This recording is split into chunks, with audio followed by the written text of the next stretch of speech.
तर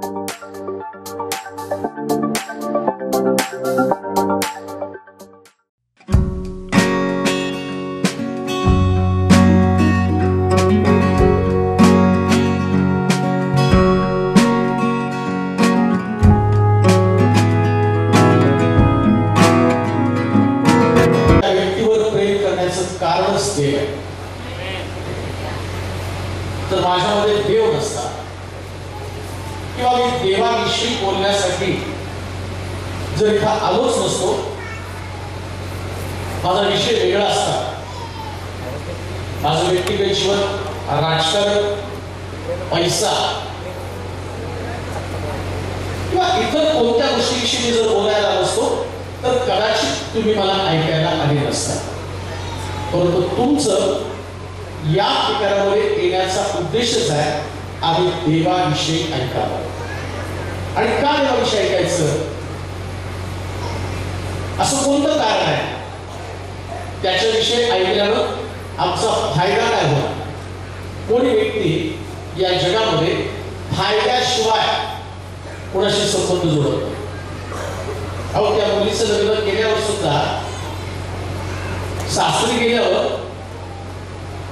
तिच्या नवऱ्यानं जर तिला काही वस्तू कमी दिल्या ना तर त्याच तिचा डायलॉग असतो, तुमच्याशी लग्न करून माझा काय फायदा झाला नाही का? आणि मग आईला सुद्धा ते म्हणतात की मला भिकाऱ्याच्या घरामध्ये तू दिलं म्हणजे फायदा. आणि ज्यावेळेस तो पालक चर्चमध्ये असतो आणि तो शब्द घेत असतो, तो सुखात दुःखात, श्रीमंतीमध्ये, गरिबीमध्ये, रोगामध्ये, आरोग्यामध्ये मी तुझी सोबत करेन. पण हे फक्त बोलायला असतो. जेव्हा गरिबीची परिस्थिती येते ना पती ना पत्नी, ज्या पत्नी आजारी पडते, तिला जर सारखं आजारी पडणं ही गोष्ट तिच्या जीवनात घडत असेल, तिला लेकरं होत नसतील, ज्या पतीनं पालकासमोर आम्ही वचन दिलं की मी तुला सोडणार नाही आणि तो सुद्धा पती शेवटी कंटाळून तिला सोडून देतो, म्हणजे जगामध्ये कोणीच विश्वासू नाही. पण मी तुम्हाला सांगतो, विश्वासू फक्त देवच आहे.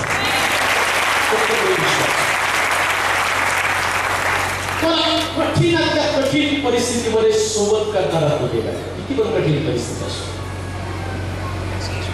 तुमची हलाखीची परिस्थिती असू द्या, तुम्ही आजारपणामध्ये असू द्या, व्याधिकारामध्ये असू, परंतु आज ज्या देवाचे आणि तुमचे संबंध कशाचे, तुम्ही जरी बहुसंख्येने या ठिकाणात आलेले लोक आहात आणि मला माहिती आहे बाहेर आल्यावरती पाहिलं कोणी या ठिकाणामध्ये येण्यासाठी असं सहज नाही आलं. गाड्या, त्यानंतर काही लोक चालत येताना मी पाहिले.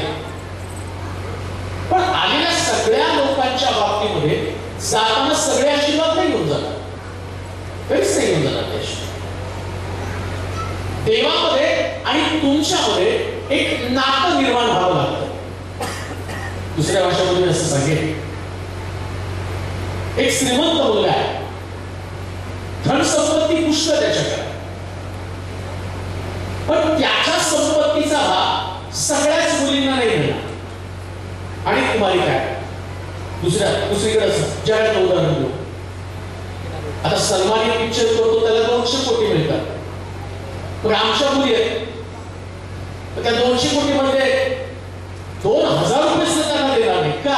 संबंध काय संबंध आहे, कशाला देणार आहे? पण जी मुलगी त्याच्याशी लग्न करेल, लेकरं जरा शांत बसवत का, ती मुलीला बसव आणि कोणीच फिरायचं नाही. बरं, एकदा हे सभासद झालं, कोणीच फिरायचं नाही.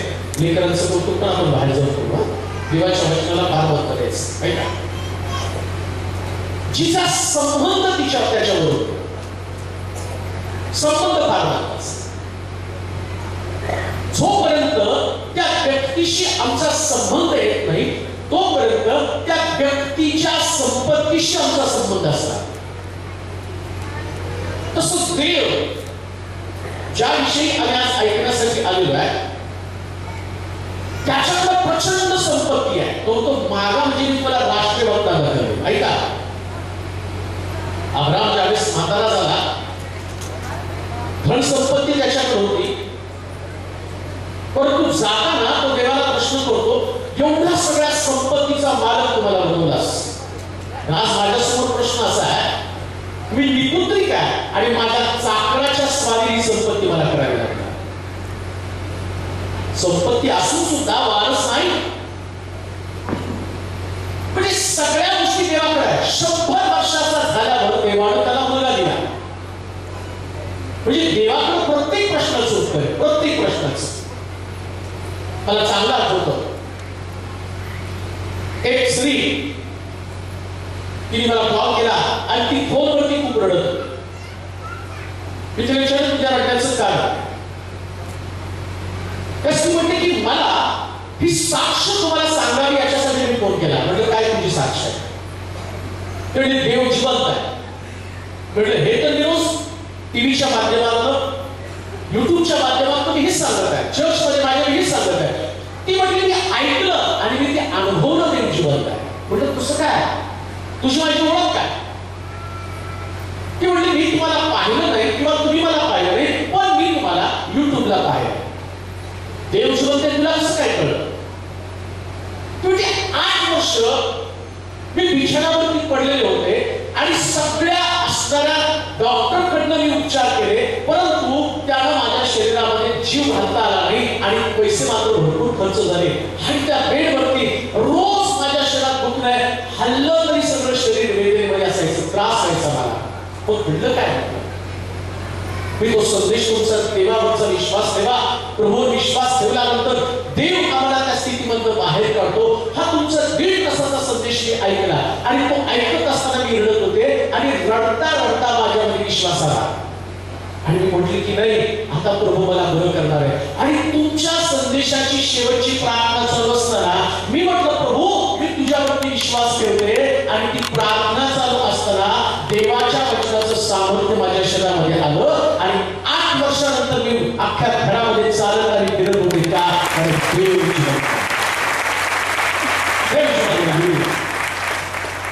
आमचं देव जिवंत आहे.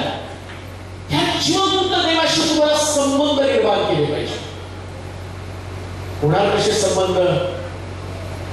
कोणती गोष्ट तुम्हाला देवाला चिटकून ठेवणार आहे?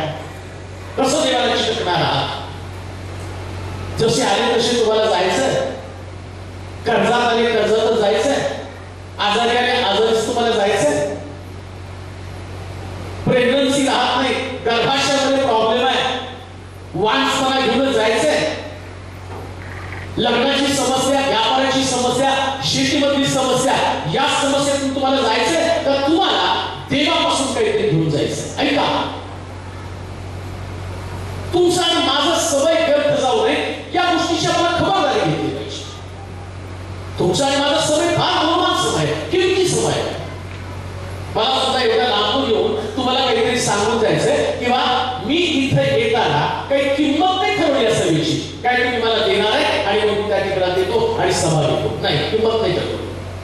तर मला माहिती आहे सगळ्यात किमती देव माझ्याकडे आहे. मी त्यांना लोकांना दिला तर लोकांची किंमत वाढणार. किंमत तुमची वाढवावी याच्यासाठी मी तुमच्याकडे आले, तुमची व्हॅल्यू वाढवावी, तुमची व्हॅल्यू वाढवावी. माझ्याकडे किमती देणार.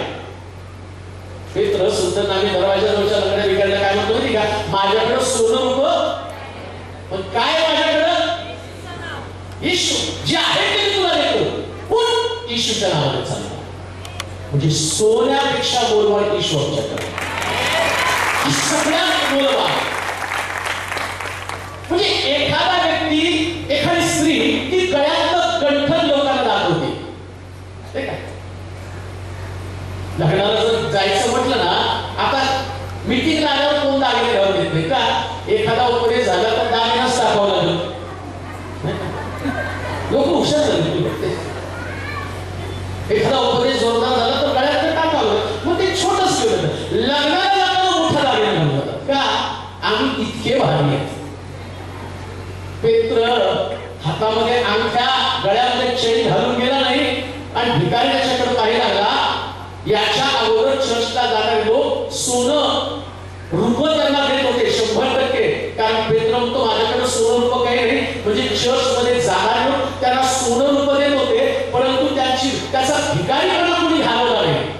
पण येशू आला आणि त्या भिकाऱ्याचा भिकारीपणा घालवला, कारण सोन्यापेक्षा बलवान सोन्यापेक्षा बलवान येशू. मागण्याची गरज लागत नाही, परत कधी मागावं लागत नाही. घडणार काय? कसे नाते संबंध निर्माण होणार? कोणती गोष्ट जी देवाला तुमच्याकडे अट्रॅक्ट करणार, कोणती गोष्ट? आम्ही प्रार्थनेच्या बाबतीमध्ये गंभीर आहोत, चर्चला जाण्याच्या बाबतीमध्ये गंभीर आहोत. मी पाहिलं इकडे आल्यावरती मला गाडीवर घेऊन येणार नगरच्या मीटिंग चालू झाली का? कारण मी नगरला आलो बऱ्याच वेळा मीटिंग 8:30 मला न्यायला येतात. बायबल स्टडी चालू होतं तर मला 12:30-1ला गेलेलं आहे, म्हणून मला एकदम जास्ती वाटली. लोक आलेत का नाही, पण तुम्ही गंभीर आहात, तुम्ही वेळेवरती आहात, तुम्ही आला, तुमची आराधना चालू होती, तुम्ही गंभीरपणे नाचत होता, गात होता, सगळं गंभीर आहे. पण आज एका बाबतीमध्ये तुम्हाला गंभीर असल्याविषयी सांगणार एक गोष्ट आहे, ज्याच्यामध्ये तुम्ही गंभीर असता. तुम्ही नाचता, तुम्ही गाता, मी प्रीचिंग करतो, प्रीचिंगच्या बाबतीमध्ये मी गंभीर आहे. माझ्या इथं गंभीर तुम्हाला कुठं सापडणार पण नाही. विचारा पंडितच्या लोकांना, हा मी गंभीर आहे प्रीचिंगच्या बाबतीत. माझा भावना वेळ कधी वाया जात नाही, मी तासून तास लिखाण करतो, कारण मला माहिती आहे लोकांना देण्यासाठी बेस्ट मधलं बेस्ट माझ्याकडे असलं पाहिजे. आणि मला हे पण माहिती आहे हे जे आहे ना हे 100% प्युअर आहे आणि हे गॅरंटीड आहे, 100% खात्रीशीर आहे, खात्रीशीर आहे. बाकी कशाची खात्री देत नाही, पण 100% देवाच्या वचनाची खात्री देतो, 100% ते प्युअर आहे. मग सगळ्या बाबतीत तुम्ही गंभीर आहात, सगळा सेन्स तुम्हाला प्रार्थनेचा सेन्स आहे. कदाचित पहाटे लवकर होत असं, मग काय तुम्ही देवाबरोबर अटॅचमेंट निर्माण करणार आहात का याच्या बाबतीत? आज ही गोष्ट मी तुम्हाला सांगणार आहे, ज्याच्या बाबतीमध्ये तुम्ही फार गंभीर असलं पाहिजे, आणि ती गोष्ट म्हणजे विश्वासा संबंधाने गंभीर असलं पाहिजे. विश्वासा संबंध खरी खरी आमच्याकडे प्रार्थना खूप आहे, चर्चला जाणं खूप आहे, आणि कित्येक लोक मी भेटलेले आहेत. आम्ही एवढे उपवास केले, आम्ही एवढं चर्चला जातो, एवढं देण्यामध्ये आम्ही पटाईत आहे, आम्ही सगळं काही देवाला देण्यामध्ये आहे पटाईत आहे. का आमच्या जीवनातले प्रश्न सुटत नाही, का आमच्या समस्या सुटत नाही, का आमचं कर्जबाजारीपणा जात नाही, दारिद्र्य का जात नाही, आजारपण का जात नाही? सगळ्या गोष्टी तुमच्याकडे आहे, परंतु विश्वासा संबंधानं कलेसिकराचं पत्र त्याचा 2रा अध्याय आणि त्याच्या 5 वचनाकडे आपण जाणार आहोत. जी महत्वाची गोष्ट आम्ही पाहणार आहोत, कलेसिकराचं पत्र त्याचा 6वा अध्याय आणि त्याचं 5 वचन. कलेसिकराचं पत्र 6वा अध्याय आणि 5 वचन. कलेसिकराचं पत्र 6वा अध्याय आणि 5 वचन. 6 वाचा.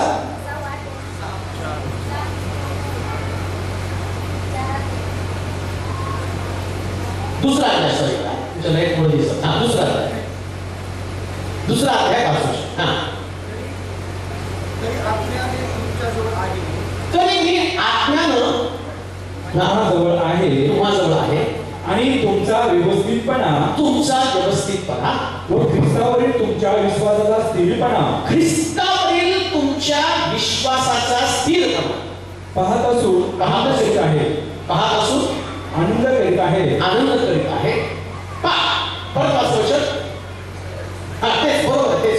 तरी आत्म्याने तुम्हाजवळ आहे आणि तुमचा व्यवस्थितपणा तिथे थोडंच थांबूया. मी चांगले कपडे घालून आलो म्हणजे मी व्यवस्थित नाही. इथं सगळेजण आल्यावर मला इतकं आवडलं, जे तरुण युथ भेटले तर एक सुंदर त्यांचे ड्रेसअप होता, टाय लावला होता आणि सगळे माझं वेलकम करायला आले. मग आम्ही चर्चा पण केली, म्हणजे किती सुंदर ड्रेसअप केलाय सगळ्या. मीटिंगचं एक प्रिपरेशन आहे. आता हा झाला तुमच्या चर्च संबंधानं, तुमच्या चर्चची इमेज, तुमची व्यक्तिगत इमेज, ज्या पद्धतीने तुम्ही लोकांसमोर जाता हा तुमचा व्यवस्थितपणा झाला. अजून एक गोष्ट लिहिलं पाहिजे, व्यवस्थितपणा विषय. ते युथ त्या तरुण आणि तरुणी एकदम शिस्तबद्ध आहे. त्यांच्या डोक्यावरती स्कार्फ आहे, म्हणजे व्यवस्थितपणा त्यांच्याकडे आहे. आज मी जातो बऱ्याच ठिकाणामध्ये महाराष्ट्रात आतापर्यंत 1000-1500 सभा, त्याच्यापेक्षा जास्त सभा केल्या असतात. प्रत्येक ठिकाणामध्ये गेल्यावर ज्या पद्धतीने ऑब्झर्वेशन असतं त्याच्यामध्ये या चर्चचं वैशिष्ट्य की व्यवस्थित आहे. परंतु आता चर्चचा एक व्यवस्थितपणा आहे, तसं बायबलमध्ये एक व्यवस्थितपणा सांगितला तो मंडळीमध्ये व्यक्तिगत आणि व्यक्तिगत एखाद्या व्यक्तीचं म्हणालं आणि त्याला तो स्टेडफास्टनेस हा शब्द इंग्लिशमध्ये त्याला व्यवस्थितपणा स्टेडी हा शब्द वापरलाय, व्यवस्थित. आणि हा व्यवस्थितपणा आणि दुसरा इंग्लिशमध्ये त्याचा अर्थ दिला हे स्टेडफास्टनेस किंवा स्टेडी हा शब्द वापरला गेला आणि त्याला असं म्हटलं तुमचा गंभीरपणा, गांभीर्य. व्यवस्थितपणा हा शब्दासाठी दुसरा शब्द वापरला गेला गांभीर्य. तुम्ही किती गंभीर आहात. आणि देव आमच्या बाबतीमध्ये कशाच्या कुठल्या दृष्टिकोनातून पाहत आहे. परमेश्वर माझ्याकडे पाहत आहे. माझं स्वतःचं दुःख आहे. मी स्वतः चांगले कपडे घालून तुमच्या समोर आलेला आणि मग मला कनेक्शन करते की फार स्टेडी आहे, चांगला लुक आहे त्यांचा. परंतु देव या लुककडे बघणार. हे माझं लुक झालं, माझं स्वतःचं झालं, हे माझं पर्सनल झालं. परंतु देवाचा आणि माझा संबंध अगोदर देवासाठी, तुम्ही पण आला देवासाठी.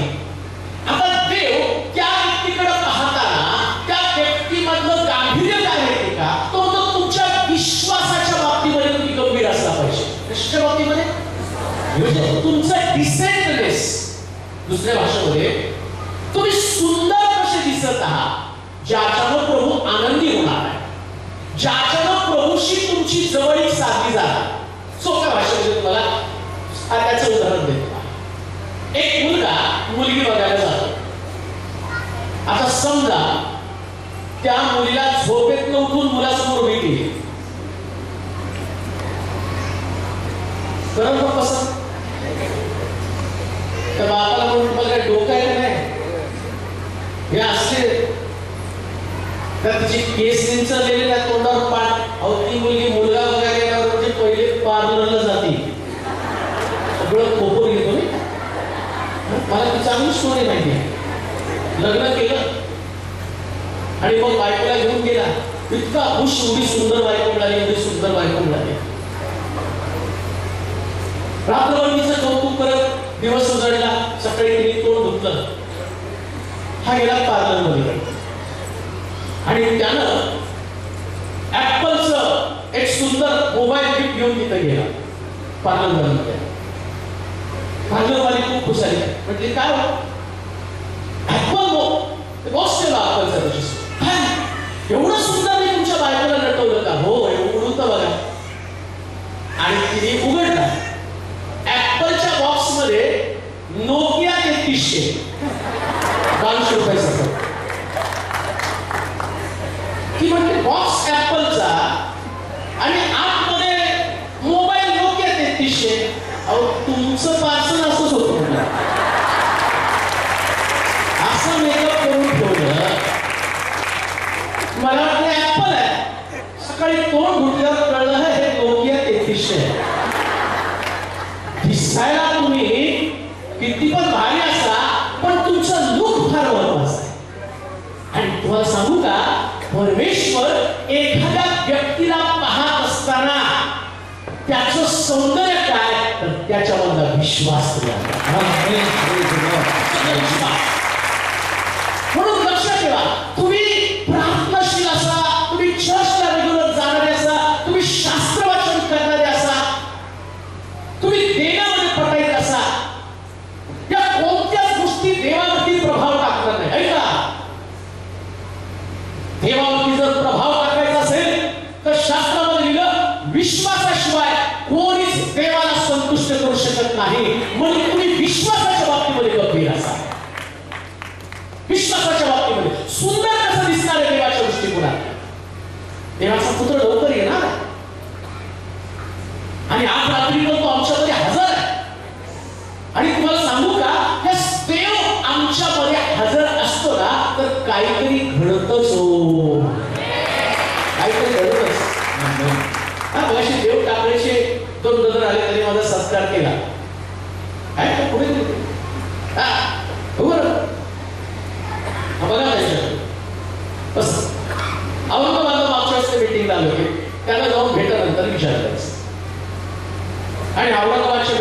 एक गोष्ट बोलतो. या सभेला तुम्ही आला आणि देव हजर आहे तर काहीतरी देव केल्याशिवाय तुमच्यामध्ये राहणार करणार. आणि मला वाटतं गेली 8 वर्ष ते वाट पाहत होते की त्यांचं प्रमोशन व्हायला पाहिजे. आणि त्यांनी सांगितलं 1,500 लोक त्यांच्या अगोदर प्रमोशन साठी होते आणि त्यांना ते PSIचं प्रमोशन मिळत नसतं. परंतु जसं ते मीटिंग करून घरी गेले 3 दिवसात त्यांना मेसेज आला तुमची PSI कधी बढती झालेली आहे. 8 कारण देव तुमच्याचा विश्वास पाहत असतो. देव तिकडे आता मग तिथं बरेच जण आले असतील ना. मग सगळ्यांनाच PSI बनवायला पाहिजे होते, सगळ्यांनाच नेत्र व्हायला पाहिजे होते, सगळ्यांनाच आशीर्वाद मिळायला पाहिजे होते. पण ते अट्रॅक्ट करत नाहीत ना देवाला. ते बसले घुसगावल्यासारखे आले. तो बसला म्हणून मी बसला, हा बसला म्हणून मी बसला, काही काही बसल्या बसल्या जांभळ्या देतात, काही काही एक असल्या लोकांना काय देव तुम्ही काय देवाला अट्रॅक्ट करणार आहे. बसताना असं बसलं पाहिजे ना सगळ्यांकडचं लक्ष जाऊन देवाचं लक्ष फक्त माझ्याकडे लागलं पाहिजे. एवढा मोठा विश्वास तुमच्यात असावा, एवढा मोठा विश्वास. हा विश्वासाचं गांभीर्य येणार कसं? ऐका, मी विश्वासाच्या संबंधाला बोलत आहे. आणि आज रात्री हे विश्वासाचं गांभीर्य तुम्हाला कळालं. विश्वासाचं गांभीर्य, ज्या दिवशी विश्वासाचं गांभीर्य किंवा तो सेन्स तुमच्यामध्ये आला, समज, विश्वासासंबंधीची समज यायला पाहिजे. आणि जोपर्यंत विश्वासासंबंधीची समज तुमच्याकडे येत नाही ना तुमची कुठल्याच प्रकारची परिस्थिती बदलणार कुठलीच नाही. ऐका, 38 वर्षाचा बुकनेकरी त्या तळ्याजवळ 38 वर्ष त्याला वाया घालवली. सेन्स नव्हता विश्वासा त्याच्याकडे. येशू त्याच्याकडे आल्यावर त्याने त्याला प्रश्न केला, तुला बरं व्हायचंय का? उत्तर काय द्यायचं? मला तळ्यात सोडणारा कोणी नाही. बरं, तळ्यात सोडायचं कोणी नाही ही जी त्याच्यामधली भावना आहे ना, आता स्वतः येशू त्याच्याकडे आला जो देवाचा पुत्र आहे आणि तो त्याला विचारतो तुला बरं व्हायचंय का? ऐका, ज्याला विश्वासाचा सेन्स नाही ना त्याच्यासमोर असंख्य वक्ते येते. प्रत्येक वक्त्याला बोलतो काय म्हणणार, आला पण त्याच्या मीटिंग मध्ये मला काही आणि बरेच ते त्यांच्याकडे पावर नाही. कुणाकडे पावर नाही? वक्ता नव्हता पॉवरफुल. असं वक्ता पॉवरफुल आहे कारण तुमच्या कुठं जातोय, तुमच्या तारा डिस्कनेक्ट झालेला आहे, संबंध जोडायला लागले. वक्ता पॉवरफुल. आता तुम्हाला काही शॉक देऊ ना मी तारा घेऊन इलेक्ट्रिकच्या आणि घुसून दाखवू काय एवढा पॉवर आहे. अहो, पॉवर येण्यासाठी तुमच्यामध्ये विश्वासाची गरज आहे. विश्वास एक इतकं भारी अशा प्रकारचं अवजार आहे ना. एकदा तुमच्यात विश्वास आला, 38 वर्षाच्या दुखणेकऱ्यामध्ये येशू समोर आला तरी त्याचं बोलणं तेच आहे. कोणता पिक्चर तुम्हाला बरं करणार? येशू त्याच्या समोर होता तर तो कुरकुर करत होता. समस्या तुमच्यामध्ये आहे. विश्वासाच्या बाबतीत तुम्ही गंभीर नाही, तुम्ही लोकांना नावं ठेवत आहात आणि तुम्हाला वाटतं कोणीतरी येऊन आमच्या डोक्यात काय, आता डोक्यावर हात ठेवला पाहिजे का? आणि बरेच लोक डोक्यावर हात पडलं ना मग बरं होतं. अहो, पडून तिथं खड्डा पडलाय, एवढे भक्ते आणले आणि त्यांनी पाडलं, हे पडले, लंगडत घरी गेले तर काय बरे नाही झाले. परंतु काही लोक असे आहेत येशू बोलतो आणि तिथंच बरे होतात. तुला डोक्यावर हात ठेवण्याची पण गरज नाही हो. कशाला डोक्यावर हात ठेवायला लागला? माझ्याकडे चर्चमध्ये एक शुक्रवारी एक मुलगी चर्चमध्ये येताना तिने सांगितलं की 300 रुपये एका व्यक्तीकडनं उसने घेतले गाडीमध्ये पेट्रोल टाकायला. आता पुण्यापासून सोलापूर पर्यंत 300 रुपयाचं पेट्रोल गाडीमध्ये टाकलं आणि सभा संपल्यावर तिने सांगितलं की जाताना माझ्या गाडीमध्ये आता जेवढं पेट्रोल आहे तेवढंच आम्ही जाणार, पैसे नाहीत माझ्याकडे. आणि आम्हाला माहिती आहे की इथं आल्यावर चर्चमध्ये आल्यावर देव काहीतरी करणार, काहीतरी करेल माझा तो. आणि तिचं बोलणं मी प्रार्थना करतो आणि प्रार्थनेला राम होती आणि तिचं बोलणं ऐकलं आणि म्हटलं तिला मदत करावी. मला असं वाटतं की एवढं लांब होती आली, आता रात्रीची जाणार, 9 वाजता इथून जाणार, पुण्यामध्ये कधी पोहोचणार. आणि जाताना तिच्याकडे पैसे नाही, मला मोठा प्रश्न पडला कसं होणार. पण प्रार्थना आता लोकांना बाजूला सोडून तिला तुझ्याकडे पैसे तर देता येत नाही आणि तिला शोधायला होतं, पण ती गेली होती बाहेर.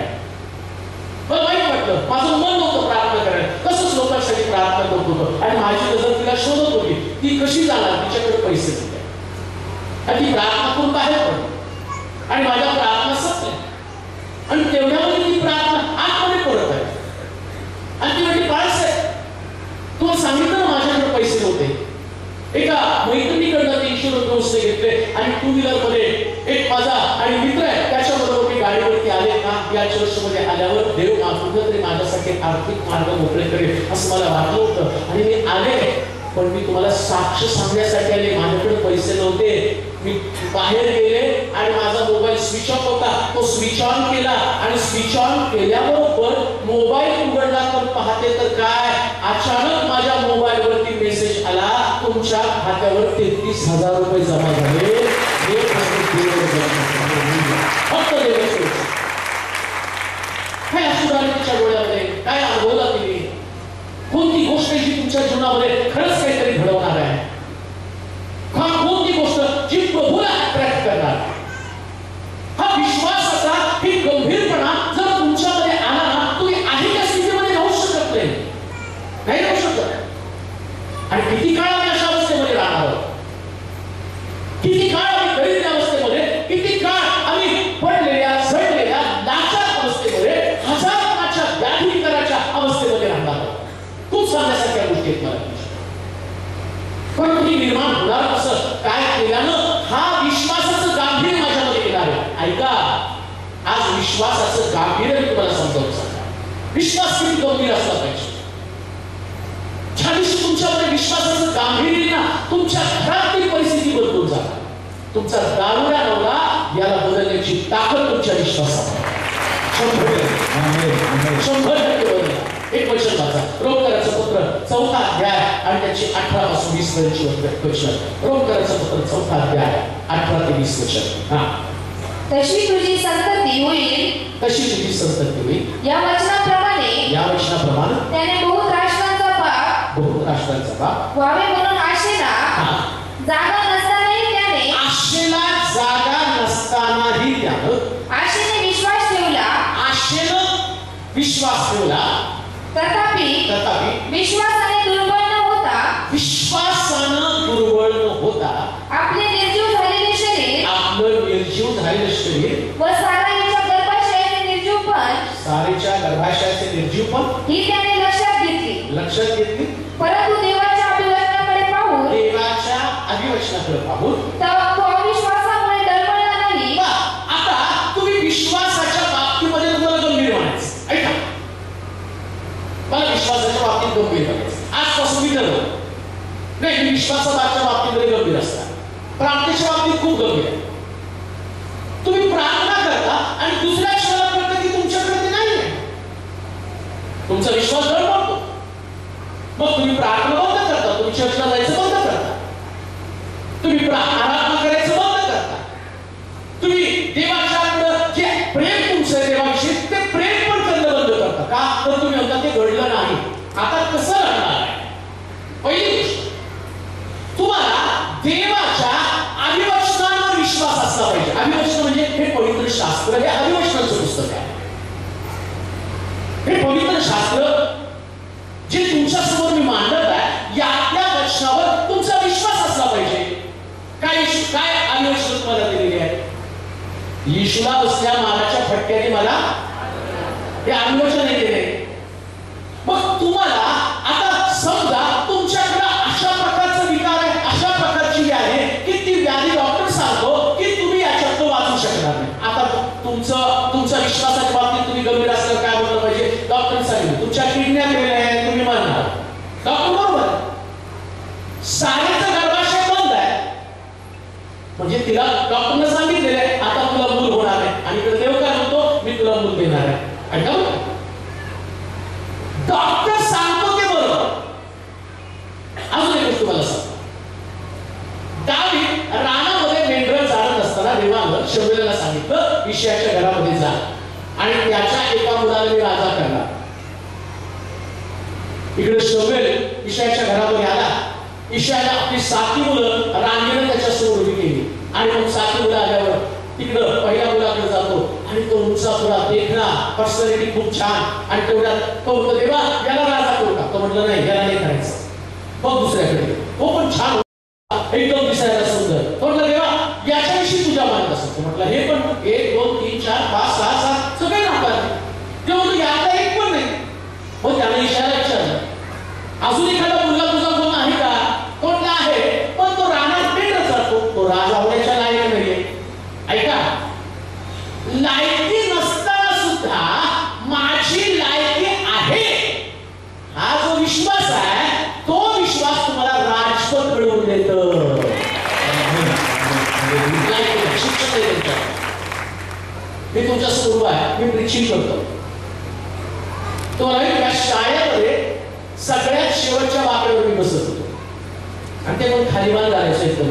का माहिती का ते माहिती शाळेमध्ये जो वर मानावी तू सांग उत्तर चालू नाही का ते. मग तुम्हाला सवय होती का आपल्याला उत्तर येत मुळात मला ते अभ्यास करायला आवडत असतं. अभ्यासाचा माझा छत्तीस आहे. काय आपलं गोकुळपट्टी करायची पेपर लिहून यायचं कसं तरी पास करायचं तसंच माझं शाळेत. अहो पीटीच्या परीक्षेला पीटी असते ना का पण कुठल्या माणूस का तुम्हाला ते पण डेअरी होतं. पण विचार करा असला व्यक्ती प्रीचिंग करू शकतो 1000 लोकांसमोर. कसं करू शकतो. आणि त्याच्या प्रीचिंगनं लोकांमध्ये विश्वास वाढू शकतो आणि त्याच्या प्रार्थनेनं लोकांच्या जीवनातल्या समस्या सुटू शकतात का. माझी बुद्धी या ठिकाणी थांबती पण देवाचं अधिवचन काम करतं. अधिवचनावर विश्वास.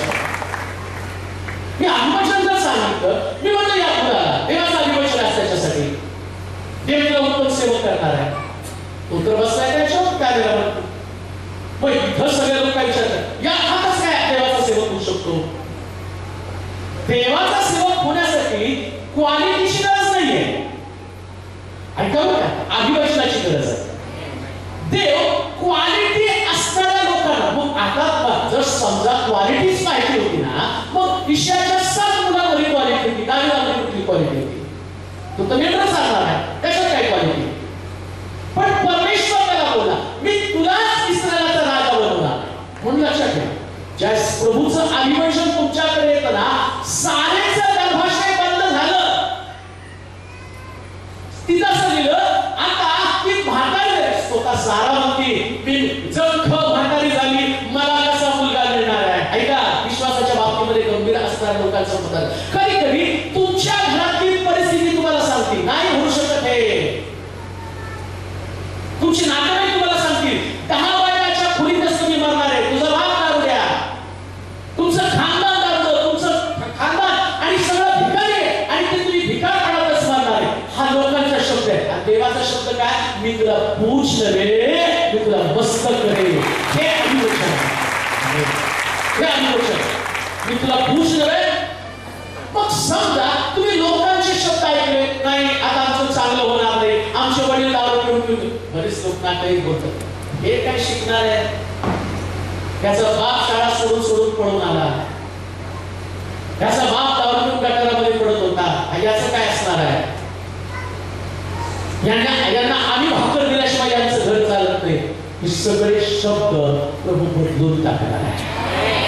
हे अधिवचन. आणि जेव्हा तुम्ही विश्वासाच्या बाबतीमध्ये गंभीर असताना त्यास तुम्ही लोकांचे शब्द कॅन्सल करता.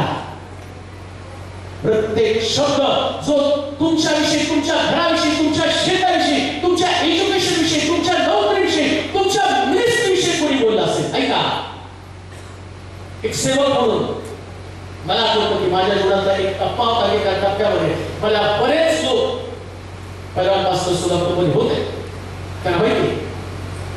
एक टप्पा असा आला सोलापुरातला प्रत्येक पालक मला गाडीवरती बसवायचा आणि घरी घेऊन जायचा आणि तो मला सांगायचा तुझी सेवा इतकी संपलेली आहे.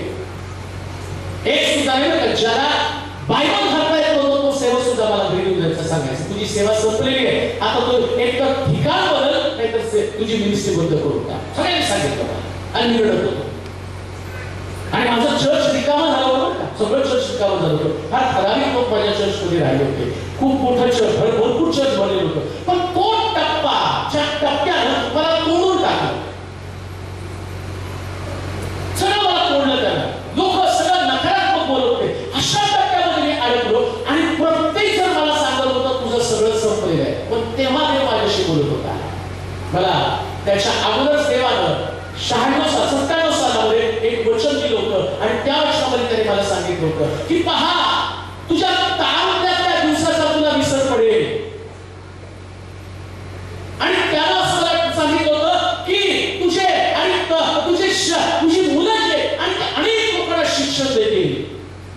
तरुणपणातल्या वैभवाचा तुला विसर पडेल आणि तुझ्या नावाला पट्टा लागेल. आणि मी तुला मंदिराचा यशाच्या पुस्तकाच्या 54व्या अध्यायामध्ये ते सगळं लिहिलं होतं. आणि ते वचन माझ्याकडे आलं होतं आणि ते अभिवचन घेऊन मी चलत राहिलो. म्हटलं नाही, प्रभू बोलतो म्हणजे करणार. काय घडलं? आज बोलणारे लोकच माझ्यासमोर येऊन बरोबर म्हणतात, देव तुझा वापर सर्व जगभर करत आहे का? अभिवचन, फक्त अभिवचन. अभिवचनावर विश्वास ठेवा. तुम्ही विश्वासाच्या बाबतीत कधीच लोक काय बोलतात त्याच्याकडे लक्ष देऊ नका. आणि अजून एक तुम्हाला सांगू का, लोक जे बोलतात ना ते सैतान त्यांच्या मुखात घालत असतो. कोण घालतो? तुम्हाला उदाहरण देऊ. कोण कशा 11 पेंड्या तुझ्या पेंडीला नमन करतील. योसेफाला सांगितलं. काय सांगितलं? 11 पेंड्या. आणि त्याच्या भावाने त्याला ते शहाणपणा करू नकोस, त्याने उचलून त्याला खड्ड्यात घातलं. म्हणजे ते तू 11 पेंड्या, सूर्य चंद्र 11 तारे तुला नमन करणार होते. आता तर तू खड्ड्यामध्ये आहे. अभिवचन काय? 11 पेंड्या, सूर्य चंद्र तारे नमन करणार. योसेफ खड्ड्यामध्ये सुद्धा त्या वचनावरती विश्वास ठेवून होता. लक्षात ठेवा, किती मोठा खड्डा देवाच्या अभिवचनापासून तुम्हाला तोडू शकत नाही. खड्ड्यातून बाहेर येणार देवाचं अभिवचन तोडणार. कमी असा तुम्ही देव तुम्हाला बोलतो गंभीर असा, परमेश्वर तुम्हाला वचन देतो गंभीर असा. तुमच्या घरातली परिस्थिती जसं साराचं गर्भाशय भरत आहे. सारा 100 वर्षाचा झालाय. सारा म्हातारी झाली. आता काय होतं माहिती का, जेव्हा देवाचं अभिवचन तुमच्याशी बोलत असतं आणि तुम्ही गंभीर नसता. हे काही करू का? तुम्हाला समजल्याशिवाय नाही पुढे जात आहे. ठीक आहे का? सारा वचनाच्या बाबतीत गंभीर नव्हती. पुन्हा मी सांगतो नीट ऐका. आज रात्री तुम्ही इथं बसलाय ना, तुम्ही जर गंभीर नसाल अभिवचनाच्या बाबतीमध्ये तर किती मोठी समस्या तुमच्या जीवनात निर्माण होणार आहे ते मी तुम्हाला सांगतो. चालेला देव बोला की अब्राहमाला देव बोला मी तुझ्यापासून इसाक निर्माण करणार. एक मोठं राष्ट्र दिलं. सारा काय म्हटली, म्हातारी झाली मी आणि माझं गर्भाशय बंद आहे, आता कसं काय मला मुलगा होणार आहे. आणि ती गंभीर नसल्या कारणानं तिने अब्राहमाला सांगितलं हगारीपासून तुला मुलगा होणार. आणि तिने इश्माईलला जन्म दिला. त्यास तुमच्याकडे अभिवचन त्याच्यावर विश्वास नसतो ना, त्यास तुम्ही इश्माईल जन्माला आणता. आणि इश्माईल जन्माला आल्यावर असं लिहिलं, सारेला तर देवाने इसाक दिलाच, पण इश्माईलला पाहिल्यावर या सारेचं मन दुःखी कशी झाली का? इश्माईल आणि इसाक एकत्र असल्या कारणानं सारा दुःखी झाली. काही वेळेस अभिवचनावर तुमचा विश्वास नसल्या कारणानं तुमच्या जीवनामध्ये तुम्ही त्याच्यात गंभीर नसल्या कारणानं इश्माईल जन्माला घालता आणि दुःख तुमच्या जीवनामध्ये येतं. कशाला दुःख निर्माण करता? अभिवचनाच्या बाबतीत आणि कन्फर्म असा, खात्रीशीर असा, प्रभू सगळं काही करण्यास समर्थ आहे. सगळं काही करण्यास समर्थ आहे. काल साहेब बोलले ना आता त्याला 5 लाखाची गरज आहे. मी सांगतो 10 लाख देणार आहे प्रभू.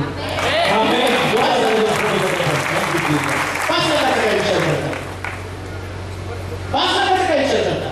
माझ्या चर्चमध्ये मी चर्च बांधलं आणि चर्च बांधल्यानंतर समोर 2 प्लॉट शिल्लक होते आणि मला असं वाटतं की ते चर्चचे त्याच्यात ते प्लॉट पण आम्हाला मिळायला पाहिजे. आणि उत्तर चर्च बांधलं होतं.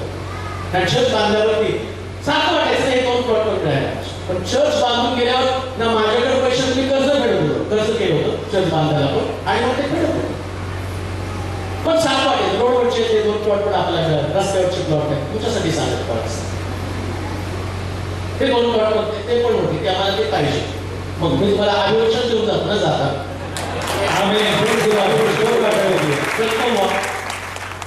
मग मला वाटायचं की तरी 2 प्लॉट आपल्याला पाहिजे. त्याचं देवा ते प्लॉट घ्यायचे. मग माझ्या डोक्यावर विचार आता ते प्लॉट मी अख्खा चर्चची जागा त्यावेळेस ती जागा घेतली 3 लाख रुपयाला 6 प्लॉट 3 लाखाला घेतली. आणि आता त्याची किंमत वाढली होती म्हणजे 1 प्लॉट 3 लाखाला म्हटलं तरी 6 लाख रुपये झाला. असल्या जागेची किंमत 1 कोटी रुपये झालेली आहे. पण त्यावेळेस ती जागा मी 3 लाखाला घेतली. जास्त लांबची गोष्ट 15-16 वर्ष झाली असते आणि 6 लाख कुठं आणायची. पण देव सांगतो तुला घ्यायचंय आणि विचार करतो 6 लाख नाही आणि कशाला त्या लोकांना विचारला जायचं. शेवटी काय देव तो देव आहे. हो त्या बाईला एक दलाल पाठवला आणि त्याला म्हणते की त्याला विचारलं नाही जागा घ्यावं आणि तो त्याला माझ्या मी आपल्याकडे पैसे नाहीच 6 लाख रुपये. ते लोक आले तर आपण विचारायचं अहो त्यांची इच्छा आहे तुम्ही जागा घ्या. मी जागा घ्या 1 लाख रुपयाला त्याला 2 प्लॉट याची संख्या कशाला विचार माझ्याकडे पैसेच नाही.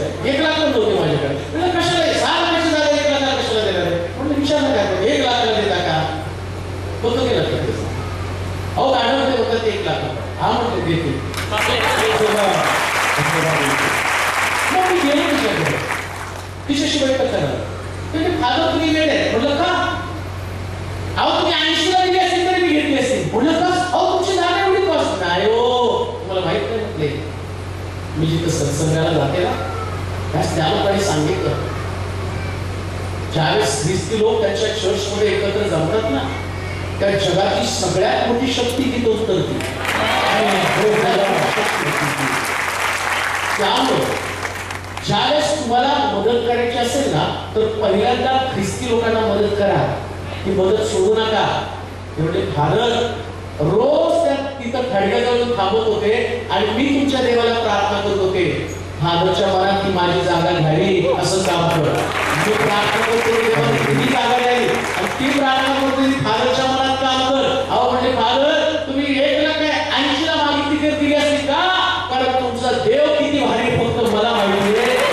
हा कुठं आदिवासीचा विश्वास कोणत्या असा देवाच्या वचनाच्या बाबतीत तुमचा देव वचनाच्या द्वारे काम करतो. लक्षात ठेवा देवाला कोणती गोष्ट कठीण नाही. आम्ही म्हणाल का नाही हो कोणतीच नाही. माझं मध्ये डोकं फिरलं चर्च बांधल्यावर परत माझं डोकं फिरलं. लोक यायला लागले म्हटलं सध्या तुमच्या पाळण्याचं डोकं फिरलं कसं माझं फिरलं. आता त्यांचं पण सुंदर चर्च पाळण्याच्या डोक्यासारखं फिरतात आणि ज्या पाळण्याचं डोकं फिरत नाही तरी डोकं चेक करायचं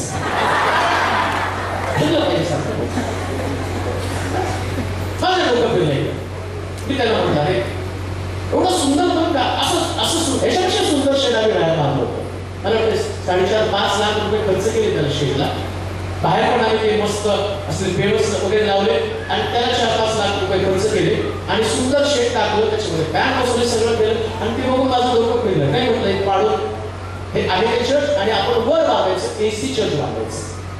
आजूबाजूला लोक वस्ती व्हायला लागली तर आपला आवाज त्यांना जायला नको आणि सगळं प्लॅनिंग केलं. आणि हा शाहरुख बसलाय याचे वडील कॉन्ट्रॅक्टरांचे तो कॉन्ट्रॅक्टरचा मुलगा आहे असं बसलाय पण तो करोडाचा मालक आहे. तो माझ्यावर मिटिंगला आलाय ना तर तो करोडपतीचा पोरगा आहे. साधा पोरगा नाही येतो तो आलाय तो रेकॉर्डिंग करत आहे बसलाय किंवा त्याच्या बापाला बोलवलं सगळं डिझाईन वगैरे काढलं आणि मग कारण आपल्याला चर्च बांधायचं काही बघितलं नाही. हे काय माहिती आता डोकं फिरलं ना. देवावर विश्वास आहे ना निवचन देणारा देवा म्हणजे देवाला तरी कशाला बेकार ठेवायचं त्याला कामाला राहायचं ना. त्याला वाटतं की मुळामध्ये काय माहिती का स्वर्गामध्ये देवाकडे इतके आशीर्वाद आहे परंतु लोक देवाला कामच करू देत नाही. त्याला काम करायचंय देवाला काम करायचं आणि काम करण्यासाठी त्याला मागणाऱ्या लोकांची गरज आहे. आणि मी त्याला विचारलं त्याच्या वडिलांना त्याने आणि माझ्याकडे त्यावेळेस 2.5 लाख रुपये शिल्लक होते आणि चर्च बांधायचं काम सगळा आराखडा दिला. असं लिफ्ट आहे असं जिना आमकं तमकं सगळं सांगितलं आणि POP करायचं आणि सोलर सिस्टम बसवायची AC बसवायचं असं नाही. तरी ऐकलं इंजिनियरला जायचं इंजिनियर सांगितलं 1 कोटी खर्च येतात. किती मिळालं टोटलला बँकेत 2.5 लाख आणि बजेट किती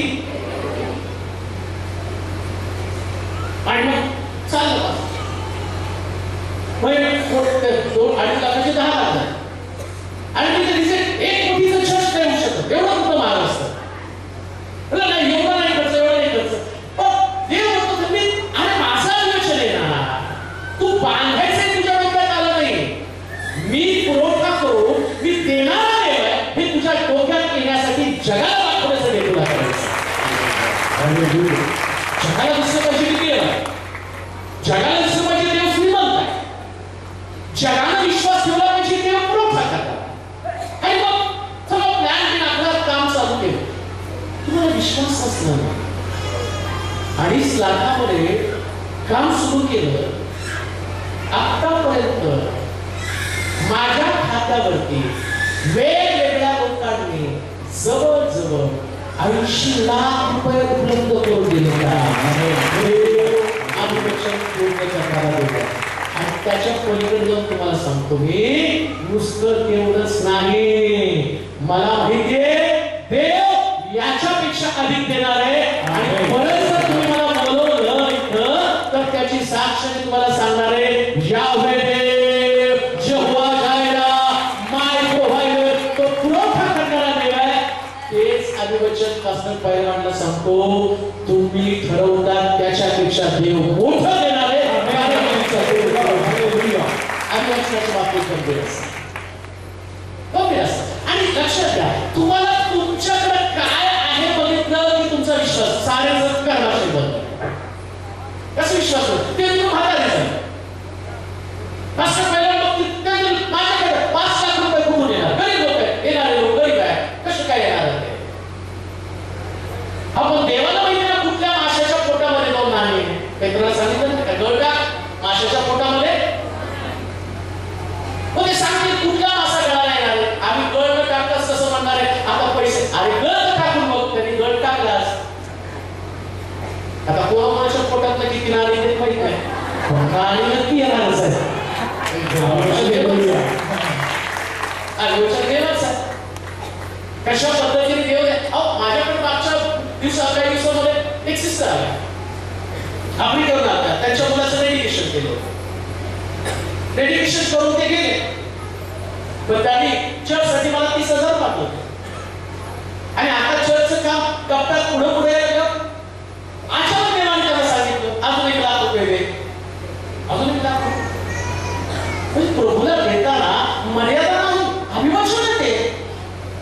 तुम्ही तुमच्या दिशेकडे पाहिलं तुम्हाला सगळं नकारात्मक दिसेल, पण देवाकडे पाहिलं तर म्हटलं आकाश कपाट उघडून मावणार नाही तेवढं गेले. अभिवचन देण्यासाठी देवाकडे तुमचं फार मोठं अभिवचन आहे. फार का तुम्ही तुमच्या असणाऱ्या शरीर प्रकृतीकडे बघू नका. तुमचं घर कसं आहे आणि तुमचं शिक्षण किती आहे याच्याकडे पण तुम्ही पाहू नका. दावीद मेंढरं चालणारा व्यक्ती राजा झाला कसं काय? मेंढरं चालणारा व्यक्ती राजा झालाच कसं काय? योसेफ भावाला डबा देणारा व्यक्ती राजपदावर गेलाच कसं काय? कसं काय राजपदावरती गेलेला? कोणतं कारण आहे? सारा म्हातारी झाली, 100 वर्षाची सारा, तिचा जन्माला घालतीच कशी असा हिचा जन्माला येऊ शकतो. आज तुमच्याकडे तुमची परिस्थिती तशीच असेल. एका गावामध्ये तुम्ही नवख्या असाल. मी तुम्हाला सांगतो, हा पेलोरे एक दिवशी सगळा संपला होता. हा मास्टर पेलोरे हा लोकांच्या नजरेत उतरलेला व्यक्ती होता.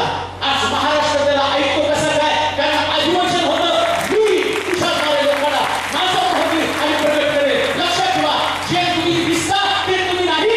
देवाचं अभिवचन सगळ्यापेक्षा मोठं आहे. आणि म्हणून विश्वासाच्या बाबतीत गंभीर असा. देव तुम्हाला अभिवचन देतो तर पूर्ण करणारच आहे. आमेन. पण स्वतःकडे पाहून रोज सकाळी उठल्यावर स्वतःला बघू आरशात बघून सन्मान नाही बघायचं. तुम्ही बघितलं ते पोरं उभे झिपऱ्या वाढवतात.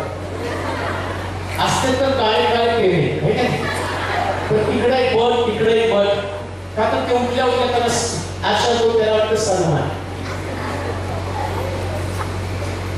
आरशात ते नाही बघायचं. आरशात उठून रोज सकाळी बघायचं काय बघायचं माहिती का? प्रभूचं अभिवचन. ज्या दिवशी तुम्हाला कळलं की देवाचं अभिवचन आहे का बरं का गंभीर त्याच्या मी जे बोललो त्याच्याविषयी गंभीर बोलू नका अभिवचनाविषयी गंभीर बोला त्याच्याविषयी गंभीर बोला काय अभिवचन आहे देव मला सकाळी उठल्यावर सांगतो आणि तू जगाला हलवणारा व्यक्ती आहे मी तुझ्या कुळाचा उद्धार करणार आहे एक बालक सकाळी उठल्याबरोबर आरशामध्ये पाहून एक दिवशी मी रडत उठत होतो परंतु रोज सकाळी उठल्यावर आरशात पाहून मी स्वतःला काय म्हणत असतो मला जगायचंय मला जिवंत राहायचंय मला सेवा करायची का कारण जग माझी वाट पाहतंय आणि लक्षात ठेवा ही प्रेरणा देणारी गोष्ट अभिवचन पूर्ण करणारी गोष्ट एक एनर्जी निर्माण करणारी गोष्ट जर तुम्ही तुमच्या शरीराकडे पाहाल आणि तुमचं व्यक्तित्व त्याच्यासारखं बनायला सुरुवात कराल तर तुम्ही निराश व्हाल प्रभूच्या अभिवचनाकडे पाहाल तरुण थकतील भागतील भर डोळ्यातली ठेचा खातील पण परमेश्वराची आशा धरणारे नवी शक्ती संपन्न करतील ते सर्वांसारखे वर वर वर वर आणि वर फुटणार वर का असे तुमचं कॅरेक्टर बनू द्या असं तुमचं चरित्र बनू द्या लोक तुमच्याकडे येऊन त्यांनी शिकलं पाहिजे कसा विश्वास बनावा इतकं विश्वासाच्या बाबतीत गंभीर असलं पाहिजे आणि विचारलं पाहिजे कसा विश्वास बनलेला आहे काय विश्वासाचं कॅरेक्टर परवाच्या एका मीटिंग मध्ये आणखी आहे माझ्याकडे थांबा साक्ष आहे का म्हणजे माझी आणि मी त्यांना बाजूला सोडतो मला वाटतं की आता इतकं वेळ बोललो सगळ्यांची वचन 2.5-3 तास तुम्ही ना 12 वाजेला 2 वाजेपर्यंत फिरलो तुम्ही 12 काय सांगता ताकद एवढी 2 वाजेपर्यंत तुम्हाला हलवणार नाही जागा पण तुम्ही बसलं पाहिजे हो एवढं बोलल्यावर काय आम्हाला मला बोलायचं 2.5 तास तुमच्या नाही बोलायचं त्या माझी साक्ष आहे का काय साक्ष म्हटलं हॉस्पिटल मध्ये गेले डॉक्टर सांगितलं 2 किडन्या फेल आहेत फुफ्फुस पण तुमचं ते पण संपलेलं आहे हार्ट पण तुमचं वीक आहे 20% काम करत आहे डायलिसिस करताना तुमचा जीव जाऊ शकतो तुम्हाला डायलिसिस करावं लागतं आणि डायलिसिस तुम्हाला तुमच्या शरीरात सूट होणार नाही कारण तुमचं फुफ्फुस काम करत नाही हार्ट काम करत नाही आणि किडन्या पण काम करत नाही आणि त्यांनी मला फक्त 2 तासाची मुदत दिली फक्त 2 तासाची ऐका बरं का विश्वासाच्या बाबतीत किती गंभीर असायला पाहिजे मी तुम्हाला स्टोरी किंवा रचून ती गोष्ट सांगत नाही नेमकं त्या दिवशी जवळ कोण होतं की ज्यांना फोटो काढायला पोरांना सांगावं तो पण ते लांब होते कुठेतरी पण ते काढतात आणि त्यांनी सांगितलं त्याने डायलिसिस करायला त्याने घेतलं आणि डायलिसिस करण्याची प्रोसेस चालू होण्याच्या अगोदर डॉक्टर थांबा आणि टेस्टिंग केलं तर ज्या किडनीचं फंक्शन बंद झालं होतं परंतु ऑटोमॅटिक किडनी फंक्शन सुरू झालं 2 तासात मरणार होते आज 8 वर्ष झाली मी जिवंत आहे विश्वासाच्या बाबतीत गंभीर असतात हे डॉक्टर सांगतात ना हे गर्भाशय खराब आहे डॉक्टर सांगतात किडनी खराब आहे त्यांच्यासाठी सगळं खराब आहे पण माझ्या देवाकडे सगळ्याचं स्टोरेज हो किडनी आहे काय पाहिजे ते सगळं कसं शक्य हो अहो आता सायंटिस्टने शोध लावलाय तुम्हाला प्लास्टिकचं हृदय बसवलं ते चालतं प्लास्टिकचं हृदय किडन्या पण तयार केल्या कृत्रिम ब्लड पण तयार करून ठेवलं मग शास्त्रज्ञ तयार करू शकते माझा देव करू शकत नाही का माझा देव करू शकत नाही का आज कुठं तुम्ही विश्वासाच्या बाबतीत गंभीर असा जेव्हा देव ठरवतो ना तर तो करणार म्हणजे करणार त्याला ठरवलं अब्रामाला मुलगा द्यायचा म्हणजे द्यायचा मग सारेचं गर्भाशय चालू करणं पण देवाला ते देवाचं काम आहे तुमचं काम काय फक्त अभिवचनावर विश्वास आहे तुम्हाला काय जायचं गर्भाशय शोधत बसायचे का देवा मुलगा देणार माझं गर्भाशय असं आहे तुम्ही म्हातारी आहे आता तुझे कसं इकडे देवानं सारेच्या चेहऱ्यामध्ये शरीरामध्ये सगळ्यामध्ये बदल केलं अचानक सारा 18 वर्षाची मुलगी दिसायला लागली किती वर्षाची अब्राहतीला खूप खुश माझी बायको सुंदर दिसायला लागली म्हणजे सुंदर करणं काम कोणाचं आहे तुमचं काम आहे अभिवचनावर विश्वास ठेवणं काय सोपं आहे अभिवचनावर विश्वास ठेवणं सोपं आहे अवघड काम देव करतो सोपं काम तुम्हाला करायचं आहे अवघड काम सारेचे गर्भाशय चालू करणं अवघड काम आहे तुम्हाला काय काम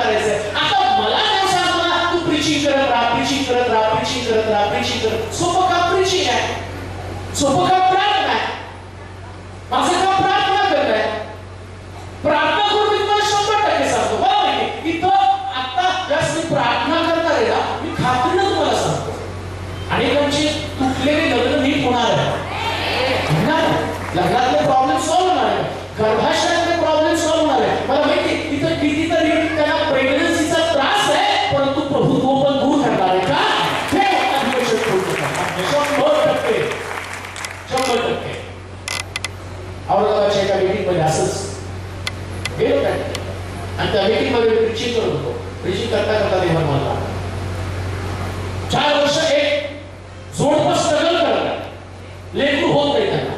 आणि देवाला मला सांगितलं, सांग त्यांना आता तुमच्याकडे लेकरू असणार आहे. त्यांनी तिथंच विश्वास ठेवला आणि त्यांनी परवा मला फोन करून सांगितलं, तुमच्या त्या मीटिंगमुळं देवानं आम्हाला लेकराचा आशीर्वाद दिला. 4 वर्षानंतर पहिल्यांदा तिथं डॉक्टरचे रिपोर्ट सांगत होते लेकरू होणार नाही. लक्षात ठेवा, आज देवाचं अभिवचनच काम करणार.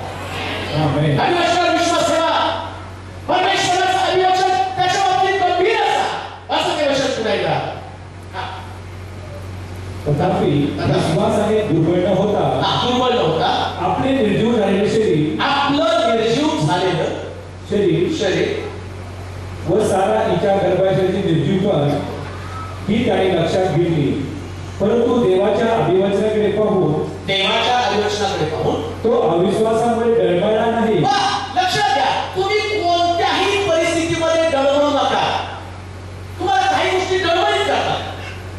जेव्हा तुम्ही विश्वास ठेवता ना, विश्वास ठेवण्यासारखं वातावरण तुमच्या घरात, तुमच्या नोकरीच्या ठिकाणी कधीच असणार नाही.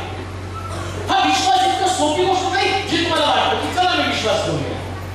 त्या प्रभू तुमच्यावरती विश्वासा संबंधाला बोलत असतो ना, तर विश्वासा संबंधाला बोलत असताना सगळी परिस्थिती नकारात्मक बनवली जाते. गर्भाशय निर्जीव होतं, नोकरी जाते, वय संपलेलं असतं, व्यवसायामध्ये फेल्युअर असतं, नवरा सोडून गेलेला असतो, घटस्फोट ठरलेला असतो, घटस्फोट झालेला सुद्धा असतो. पण प्रभू तुम्हाला विश्वास ठेवायला भाग पाडतो ना, विश्वास ठेव माझ्यावरती. त्या विश्वासा संबंधाला बोलत असताना लक्षात ठेवा, तुम्ही या परिस्थितीचा गांभीर्याने विचार करू नका. कोणत्या परिस्थितीचा? जसं सारेचं गर्भाशय मृत आहे, वयस्कर झालेली, ही परिस्थितीच्या बाबतीत नाही गंभीर. बोलू नका, बोलत तर मला बंद करावं. तुम्ही या, तुम्ही बोलावं. छान बसायचं, एकदम शांत. विश्वासाच्या बाबतीमध्ये आम्ही गंभीर असणं किती महत्वाचं. कधी कधी आम्ही परिस्थितीच्या बाबतीत गंभीर आहे.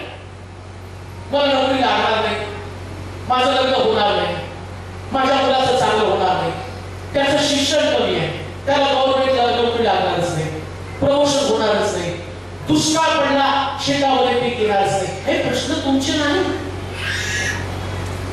दुष्काळाच्या परिस्थितीमध्ये एरियाला भाकर करीत या ठिकाणच्या ओढामध्ये किंवा कावळ्याच्या द्वारे दिली होत्या.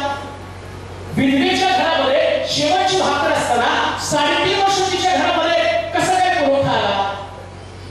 डोंगरावरती लोक भुकेलेले असताना 5 भाकरी आणि 2 मासे याच्याद्वारे 5,000 लोकांना कसं तृप्त केलं?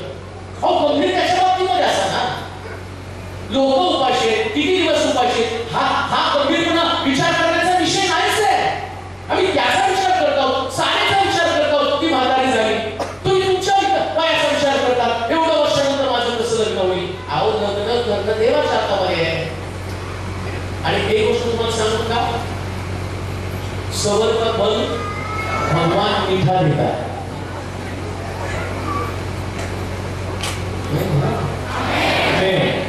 ज्याला उशिरा होतं त्याला नाही बाहेर मिळतो. आम्हाला गडबड असते. सरकारनं 20 सांगितले पण 20च्या आधीच करून मोकळे होतात. मग मी तुझी सोड तुझं खायचं वांदं हिला कशाला घेऊन आलो असं. तुला काम नाही, धंदा नाही, नोकरी नाही, काय नाही, आणि तुला नाही मम्मी खूप सुंदर आहे कळलं. जेव्हा देव देतो त्याची वाट पाहणं गरजेचं आहे. आम्ही जे चांगलं ते प्रभू त्याच्या लोकांना देतो. पुन्हा हे विश्वास होता. मग कधी कधी तुमचं वय उलटून चाललेलं असतं, नोकरीसाठी, व्यवसायासाठी, लग्नासाठी. आणि कधी कधी तुमचे नातेवाईक तुम्हाला, लक्षात ठेवा, सगळ्यात जास्त त्रास माणसाला माझं वय वाढलं म्हणून होत नाही, नातेवाईकांचं होत नाही. आपण नाही झालं. आणि बघा बरोबर आहे त्याच्या अजून केलं मुलगी, झालं नाही तिचं लग्न. तुम्ही बघितलं काय करा मुलगा, फक्त तोंडवर बोलता झालं नाही का, झालं नाही का, शादी. बरं, त्यावेळेस तिचं ठरायला येतं ना तर म्हणणार हेच असते. तो कामली नाही मुलगी होती, कोरोनाचा म्हणून सांगणारे पण तेच आहे. पण हे लोक तुम्हाला बोलणार म्हणून लक्षात ठेवा, लोक शब्दापेक्षा जुळवणाऱ्या देवाकडे पहा. त्याच्या बाबतीत गंभीर असा, विश्वासाच्या बाबतीमध्ये गंभीर असा. कोणी व्यक्ती तुमच्या जीवनातले आशीर्वाद कधीच अडवू शकत नाही. गंभीर असा, त्याच्याकडे बघू नका. बऱ्याच लोकांचं मला आमचे नातेवाईक आमच्यावर करणी करतात, छान अंतरी प्रार्थना,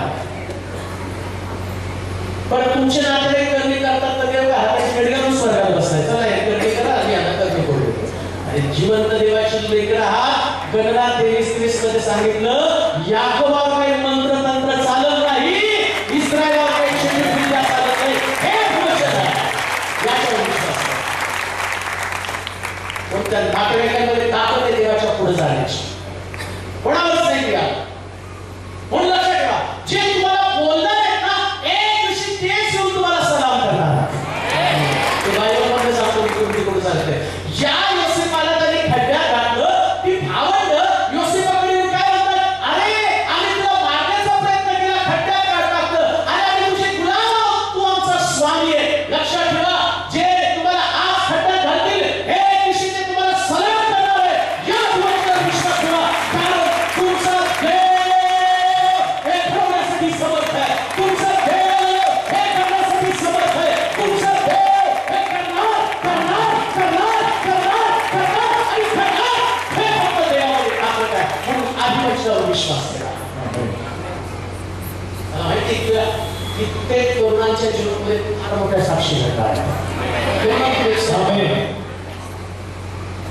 वा आणि म्हणून करणार आहे. मला वाटतं तितकं तुझं चीप लाईफ नाही, फार फार महत्वाचं. देव त्यांच्या बाबतीत, योसेफ हा तरुण होता आणि देव त्याच्याशी बोलत होता, मी तुला 11 पेंड्या तुझ्या पेंडीला नमन करते. असं जीवन जगाला की लोकांनी तुम्हाला सलाम करा आणि घडतं तसं. आता लोक तुम्हाला बोलले पाहिजे आणि काय वाटतं, लोक बोलले काय निराश होतो, तरी जायचं नाही चष्मा पाळण्यास बोलला.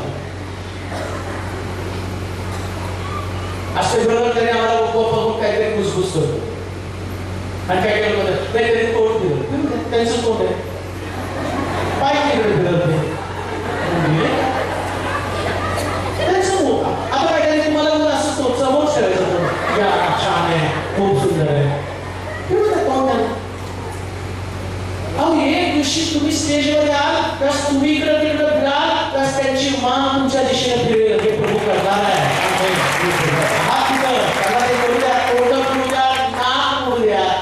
हे म्हणतात त्यांनी नाक मोडलं, मोडू द्या, बोटं मोडू द्या, नाक मोडू द्या, काय काय करायचं करू द्या. हा एक संदेश येणार आहे, करून ठेवला. डर की आगे जीत आहे, संदेश असं भारी संदेश बसल्या बसल्या एकदा देवाने मला दिला. एक संदेश देत लोकांना, डर की आगे जीत आहे. टीव्हीवर जाहिरात करून एवढे कमवते. आज संदेश जाऊ द्या, लोकांच्या जीवनामध्ये भीतीच राहणार नाही का, सगळं करणार. अभिवचन लोकांना लोकांचं काम करू द्या.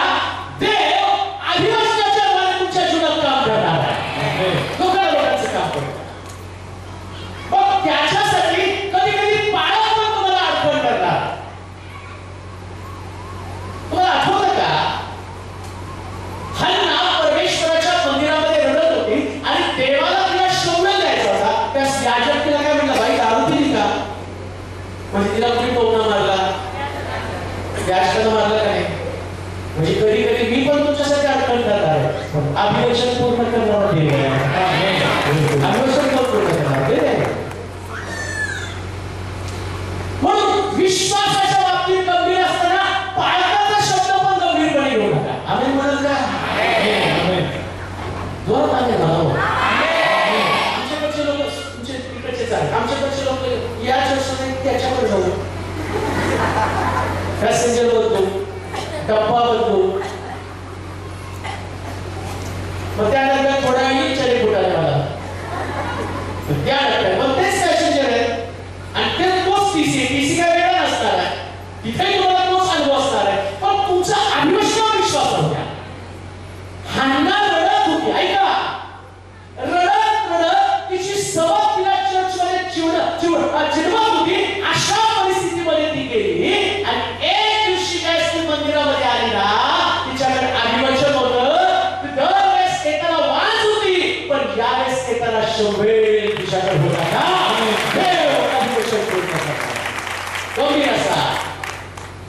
100 चर्चमध्ये या, लोक बोलतायत बोलू द्या.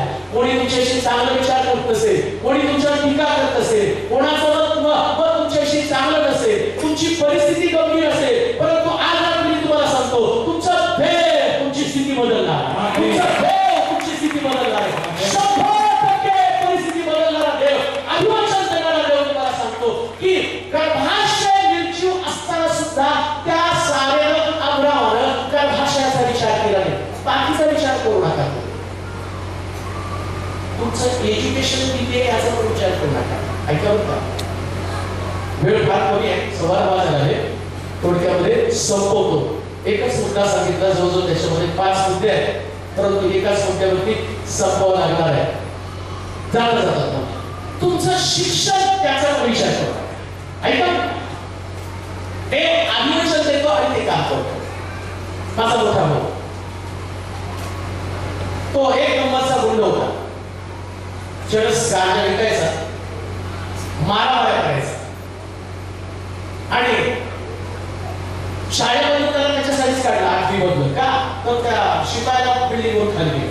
एवढं करून रस्त्याने जाता जाता त्या सफरचंदाच्या गाड्या फेकायचं. कारण आता देव पण बघा धरून धरून त्याला धरले, त्याला पकडलं देवा आणि त्याला 8वीत शाळा सोडली.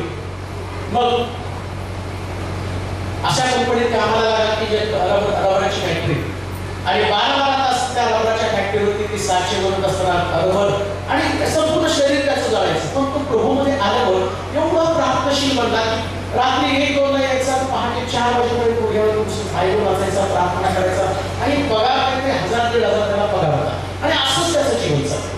पण एवढा प्रार्थनेमध्ये वाढला, एवढा प्रार्थनेमध्ये वाढला. त्याला पाहिल्यावर आम्हाला भीती वाटायची की काय प्रार्थना करतो आणि कसलं देवाच्या भाषणाविषयीची त्याला गोडी. कधी बघितलं तर गुडघे टिकून हातामध्ये बायबल घेऊन वाचायचा आणि उपवास 40 दिवस 50 दिवस उपवास करायचा आणि त्या कामावर एवढं हार्ड काम आणि ते काम करायचं. म्हणून काय देवाविषयीचं प्रेम याच्यामध्ये निर्माण झालं. मग आम्हाला कळलं एक दिवशी त्याला घड्याची गरज आहे. पण आमच्या कुटुंबामध्ये पैसा कधी येत नव्हता, म्हणजे दारू पिणारे घरातली आर्थिक स्थिती एकदम वाईट होती. आणि मला आई म्हणते याला घड्याळ घ्यायला पाहिजे, याला घड्याळ घ्यायला पाहिजे.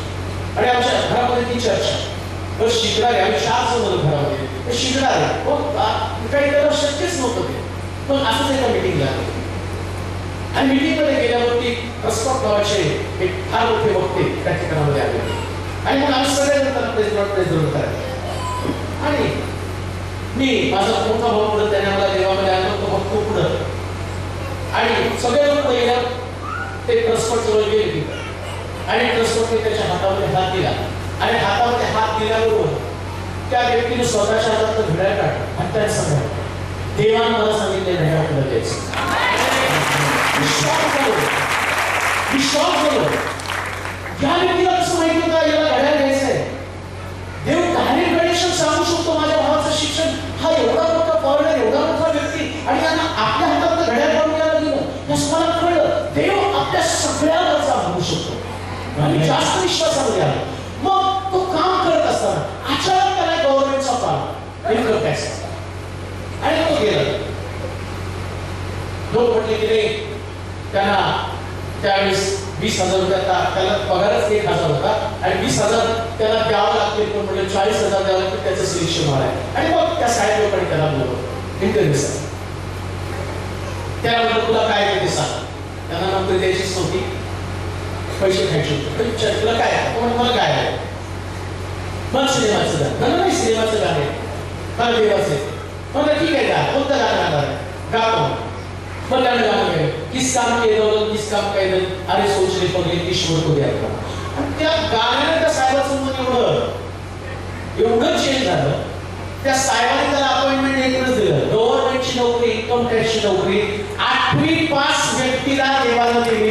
देव अभिवचन पूर्ण करणार. कशावरच विश्वास ठेवला, ना शिक्षणावरती, ना बुद्धीवरती, ना ओळखीवरती, ना पैशावरती, अभिवचन पूर्ण करणाऱ्या देवावरती विश्वास. अभिवचन पूर्ण करणाऱ्या देवा. म्हणून लक्षात घ्या, आज रात्री जर तुम्ही इथं आला असाल आणि तुम्हाला वाटतं जाताना तुमची परिस्थिती बदलली पाहिजे, मी सगळ्यांसाठी सांगतो, आणि तुम्ही आलेले एवढे लोक आहेत ना, तुमच्याशी मला काही घेणं देणं नाही बरं का, देवाला पण तुमच्याशी काही घेणं देणं नाही, पण देवाला एका व्यक्तीशी घेणं देणं आहे, जो व्यक्ती विश्वासाशी गंभीर आहे बरं का.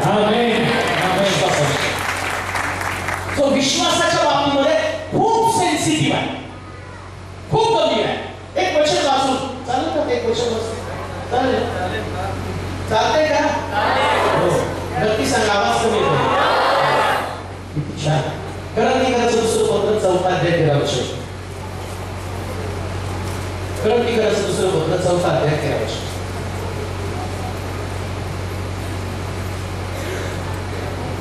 मी विश्वास धरला म्हणून बोललो. मी विश्वास धरला म्हणून बोललो. या शास्त्रलेखानुसार जो विश्वासाचा आत्मा तोच आत्मा आमच्या ठाई असल्यामुळे आम्ही विश्वास धरतो आणि त्यामुळे बोलतोही. काय करतो? विश्वास ठेवतो आणि बोलतो. बोला की काय करतो? बोलतो. ज्याला विश्वास आहे तो बोलतो. ज्याला विश्वास आहे तो बोलतो.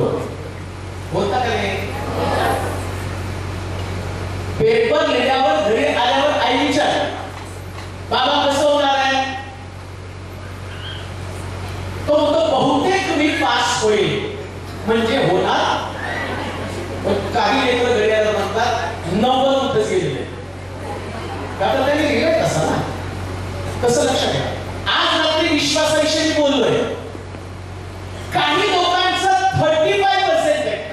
कदाचित प्रभू करेल. काही लोक बोलताना असं बोलतील, जी गोष्ट माझ्याकडे नाही ती गोष्ट माझ्याकडे राहील असणार आहे.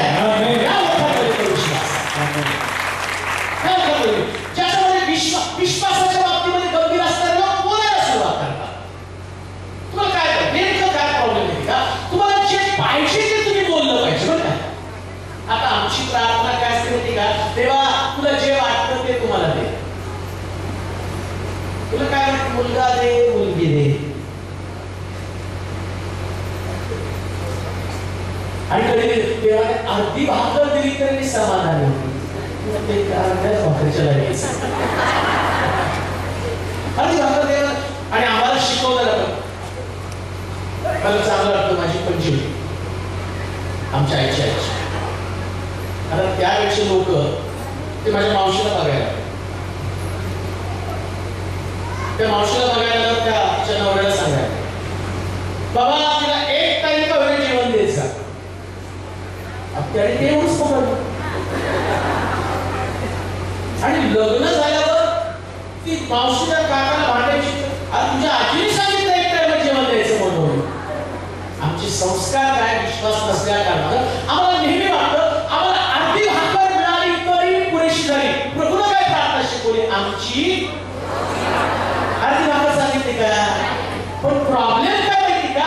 आम्ही नेहमी कमजोर विश्वास नसल्या कारणानं आम्ही जसं सारा काय म्हणते, अब्राहमला इश्माईल येऊ दे, तिला वाटत नव्हता इसाक येऊ दे. अब्राहम इसाक मागत होता, इसाक बोलत होता, पण सारेच्या बोलण्याने त्याची बोल बदलले ना. काय पाहिजे तुम्हाला? बोललं पाहिजे. विश्वासाने बोला. ते काय पाहिजे तुम्हाला? तुम्हाला जर वाटतं तुमच्याकडे सुंदर गाडी असावी तर गाडीविषयी बोला.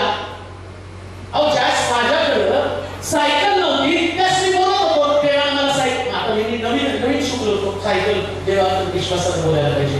माझ्याकडे सायकल नव्हती, चालत फिरत होतो. होती भावाची ती देशी सायकल, त्याच्यात डबलचे चालवणं कठीण होतं. तेव्हा मला सायकल दे. आणि मी म्हटलं सायकल येणार बोलायला लागलो. सायकल नव्हती माझ्याकडे, पण बोलायला लागलो सायकल येणार. एक दिवशी एका चर्च मधल्या व्यक्तीला देवानं झोपेत नव्हतं पडवून कॉन्ट्रॅक्ट होता चर्चमध्ये, जा पार्कला सायकल घेऊन. परत झोपला. त्याला चुकून झोपलो होतं. सेवका बाबतीत काय चुकून होत नसतं ना, सांगितलं गपचूप द्यायचं. परत साहेब आम्ही तुमच्यासाठी प्रार्थना करतो, देवाने तुम्हाला द्या. आम्ही करतो, तुम्ही द्या. आम्हाला त्याच्यासाठीच ठेवली प्रार्थना करा. तुम्ही प्रार्थना करता आणि झोपा काढू काय? आणि तुमच्यासाठी प्रार्थना करतो. परत ते म्हणतात त्याला सायकल दे. 8 दिवस देवाने त्याला सांगितलं त्याला सायकल दे. 8व्या दिवशी माझ्याकडे मला 8 दिवस झोप भेटलं का? देवाने मला सांगितलं तुला सायकल द्यायला. आणि मी गेला नवीन पुरी सायकल त्याने मला बोला सेवा वाढली होती, सायकलची गरज होती आणि त्या सायकलवर फिरत असताना मला वाटत होतं हे माझा विश्वास आहे, या विश्वासावर मी फिरायला लागलो, ही माझी सायकल, माझा विश्वास, हे मी बोललो. आता माझ्या डेअरिंग आलं, सायकलवर फिरता फिरता म्हणतो तेव्हा तुम्ही दे. मग मी म्हटलं स्कूटर येणार आहे माझ्याकडे, स्कूटर येणार. बरं मला बोलायला पैसे पडतात का? फक्त मला भाव पण मारायचं ना, बोलायचं देव येणार आहे ते मला लक्षात हे बोलायला पण डेअरिंग लागतं. जाऊन म्हणा नाही एकमेकाशी बोलतात गव्हर्नमेंट जॉब लागला सरकारी रिझर्वेशन ठेवू आत्मा ठेवू, गव्हर्नमेंट तुमच्यासाठी जॉब उपलब्ध करून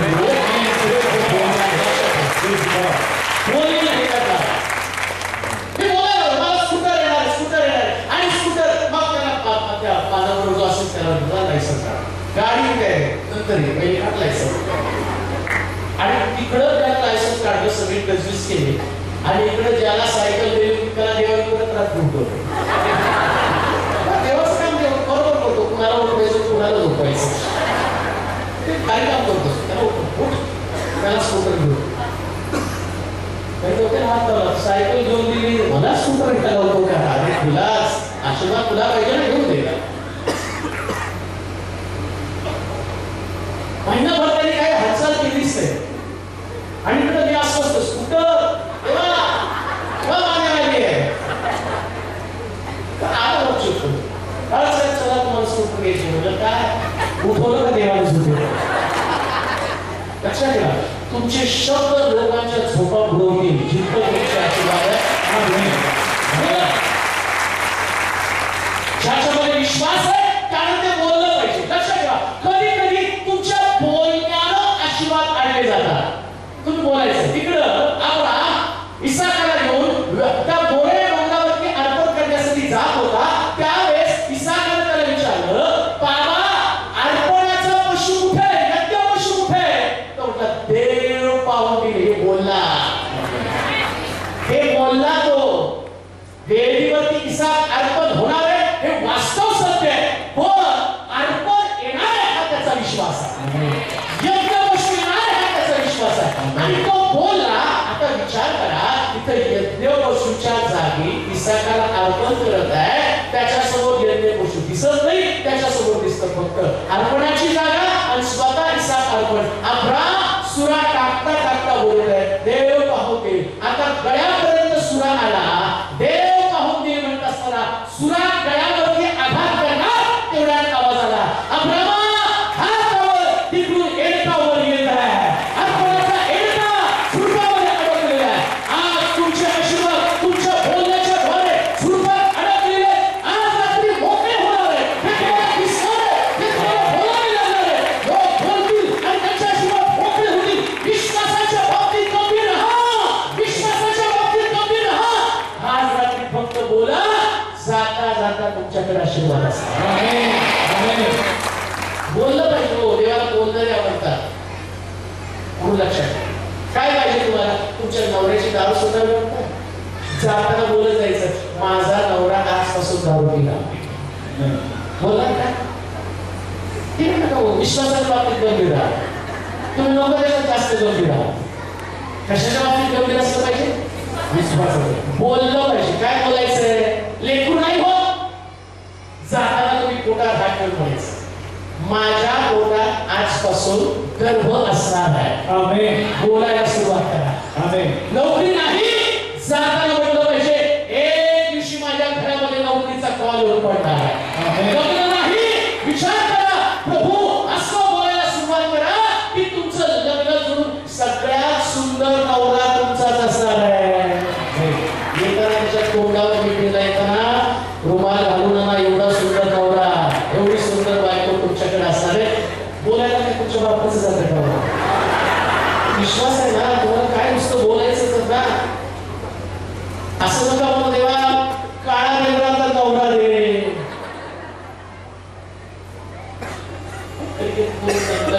अहो कसली तर बायको करत आणा होऊया माझ्या एकदाच लग्न नाही हो. देवाला तुम्हाला बेस्ट म्हणतं बेस्ट द्यायचं. लग्नाचाच विषय सेन्सिटिव्ह घेऊ नका बघा. बरेच लोक जे गंभीर आहे तेवढंच घेतात नाही का, ज्याची विषय आपल्याला जास्त घेतात. प्रत्येक गोष्टीच्या बाबतीमध्ये परत लक्षात वाचून अंत करू आपण, शेवट करूया. हा, मी विश्वास धरला म्हणून बोललो. विश्वास धरला म्हणून बोललो. या शास्त्रलेखानुसार जो विश्वासाचा आत्मा, विश्वासाचा आत्मा. कसला आत्मा? विश्वासाचा. तुमच्यामध्ये विश्वासाच्या आत्म्याची गरज आहे. तुमचा आत्म्याने विश्वास ठेवला पाहिजे, तुम्ही नाही विश्वास ठेवायचा. कधी कधी तुमचा देह विश्वास ठेवतो, आत्मा विश्वास ठेवत नाही. देह विश्वास ठेवतो म्हणजे काय? तुम्ही आलात बसला, तुमच्या देहावर विश्वास आहे, मीटिंगला आला तुम्ही नाही बसला, तुमचा देह सांगतो काहीतरी करणार, आत्मा नाही सांगत. आत्मा ज्यावेळेस तुम्हाला सांगतो ना त्यास एवढं कन्फर्म तुम्ही असता. ज्यावेळेस आत्मा सांगतो ना त्या शब्द बोलला जातो. देह सांगतो त्याच नाही, देह काय नुसतं बसतो, त्याचं काम नुसतं बसतंय. आत्मा काय करतो? आत्मा असं लिहिलं की आपोआप ज्या गोष्टी दिसत नाही त्या गोष्टी बोलायला सुरुवात करतो. अब्राम बोलायला लागला, आकाशाच्या ताऱ्याप्रमाणे तुझी संतती, त्या ताऱ्याकडे पाहून इसहाक इसहाक इसहाक इसहाक इसहाक राष्ट्रे राष्ट्रे राष्ट्रे, आणि बोलता बोलता इकडं सारीच्या गर्भाशयामध्ये इसहाक आला. आज रात्री तुम्ही बोलता बोलता तुमचे आशीर्वाद तुमच्यामध्ये येणार आहे. प्रीचिंग करणं हा माझा प्रोफेशन नाही, प्रीचिंग करणं हा माझा अनुभव आहे. अनुभव तुम्हाला सांगतो, तुमचे आशीर्वाद आज रात्री तुमच्याकडे किती लोकांना वाटतं आज आशीर्वाद मला. चला आपल्या जागेवरती उभं राहूया, आपले डोळे बंद करूया, पाय पुढे, आपले